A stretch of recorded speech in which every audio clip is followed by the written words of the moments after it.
India गठबंधन के तहत आम आदमी पार्टी और कांग्रेस चुनाव मैदान में है। दिल्ली समेत कई राज्यों में आम आदमी पार्टी और कांग्रेस गठबंधन के तहत 2024 लोकसभा चुनाव लड़ रही है, लेकिन ये गठबंधन विजय रथ बीजेपी का रोकने के लिए हुआ है या फिर इस गठबंधन के पीछे कोई और वजह है।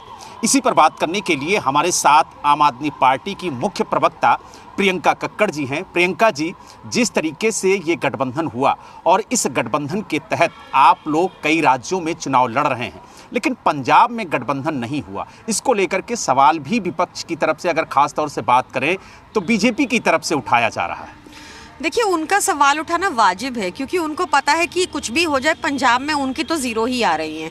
अब अपने कार्यकर्ताओं की विशेस को ऑनर करते हुए आम आदमी पार्टी और कांग्रेस दोनों की टॉप लीडरशिप ने ये डिसीजन लिया कि हम पंजाब में अलायंस में नहीं हैं, आमने सामने लड़ रहे हैं। तो भाजपा को इससे क्या दिक्कत है? दूसरी चीज़, भाजपा की सबसे बड़ी एलाय ईडी भाजपा के पास है। जैसे हमारे माननीय मुख्यमंत्री ने एक बड़ा खुलासा किया राउस एवेन्यू कोर्ट में। उन्होंने बताया कि सारी आबकारी नीति जो शराब घोटाला बताया जा रहा था वो शुरू होता है ईडी की इन्वेस्टिगेशन के बाद, जब जो बिगेस्ट एलाय है भाजपा का ईडी, वो शरद चंद्र रेड्डी उसको सरकारी गवाह बना देती है। उसके अकाउंट से भाजपा को 60 करोड़ जाते हैं उसकी गिरफ्तारी के बाद, और उसके बाद वो अरविंद केजरीवाल जी के खिलाफ बयान देने लग जाता है। ये क्या चल रहा है? इसको रोकने के लिए, ऐसी करप्ट प्रैक्टिसेस को रोकने के लिए, इंस्टीट्यूशंस को जो ख़त्म कर दिया है भाजपा ने, जो इंटेग्रिटी हमारी अटैक की है एजेंसीज़ की, अपनी कॉन्स्टिट्यूशन को बचाने के लिए, इस सब के लिए गठबंधन हुआ है। गठबंधन का मकसद बहुत ऊपर है, देश हित में हमारे संविधान को बचाने के लिए गठबंधन किया गया है। तो यानी जिस तरीके से भारतीय जनता पार्टी ईडी और सीबीआई का इस्तेमाल कर रही है, आप लोगों का जो आरोप है, उसको लेकर के आप लोगों ने गठबंधन किया। देखिए, बहुत सारी चीज़ें हैं। कॉन्स्टिट्यूशन को सेव करना, फेडरल स्ट्रक्चर को सेव करना।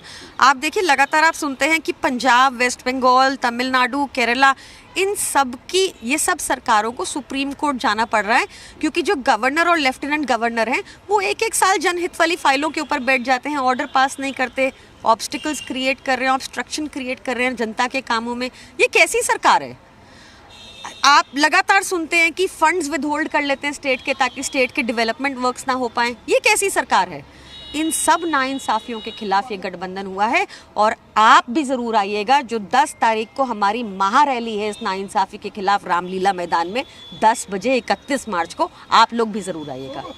लेकिन जिस तरीके से आरोप लग रहे हैं, जिस तरीके से बीजेपी आरोप लगा रही है, ईडी ने कोर्ट में सवाल खड़े किए कि साउथ लॉबी से 100 करोड़ रुपए लिए गए, उसको पलटवार करते हुए मुख्यमंत्री जी ने भी आज कोर्ट में अपना पक्ष रखा। और सबसे बड़ी बात यह है कि जिस तरीके से गिरफ्तारी हुई है और जो बड़े नेता हैं आम आदमी पार्टी के, वो सभी इस वक्त जेल में हैं। तो ऐसे में 2024 के चुनाव में आप लोग किस तरीके से जनता के बीच में जाएंगे?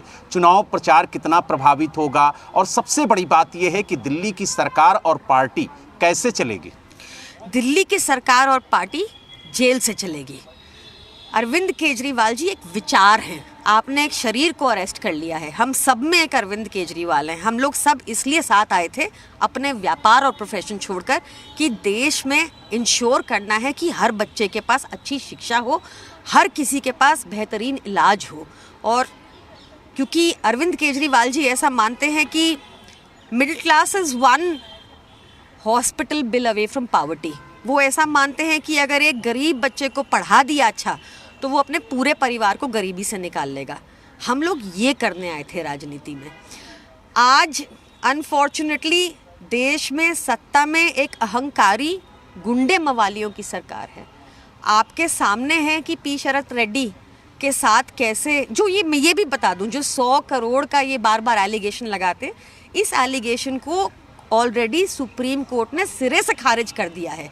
अब ये क्या करते हैं, एक नया वही एलिगेशन लगा रहे हैं, व्यक्ति कोई दूसरा ले लिया। मनीष जी के केस में ये एलिगेशन लगाया, संजय सिंह जी के केस में एलिगेशन लगाया, अब अरविंद केजरीवाल जी के केस में एलिगेशन लगा रहे हैं, के कविता के केस में एलिगेशन लगा रहे हैं। ऑलरेडी ये एलिगेशन को सिरे से खारिज करा जा चुका है माननीय सुप्रीम कोर्ट द्वारा 30 अक्टूबर 2023 को, पर ये वही लीगल प्रोसेसेस में घुमाना चाहते हैं। तो इस बार जनता सबक सिखाएगी इनको। तो आपने देखा हमारे साथ आम आदमी पार्टी की मुख्य प्रवक्ता प्रियंका कक्कड़ जी थी, जिन्होंने साफ तौर से कहा कि जिस तरीके से लोकतंत्र की हत्या की जा रही है, जिस तरीके से देश में तानाशाही रवैया अपनाया जा रहा है, उसको रोकने के लिए कांग्रेस के साथ ये गठबंधन हुआ है और ईडी सीबीआई का जो दुरुपयोग हो रहा है उसको रोकने के लिए ये गठबंधन हुआ है। दिल्ली से वीडियो जर्नलिस्ट नवीन के साथ बलराम पांडे, जी मीडिया।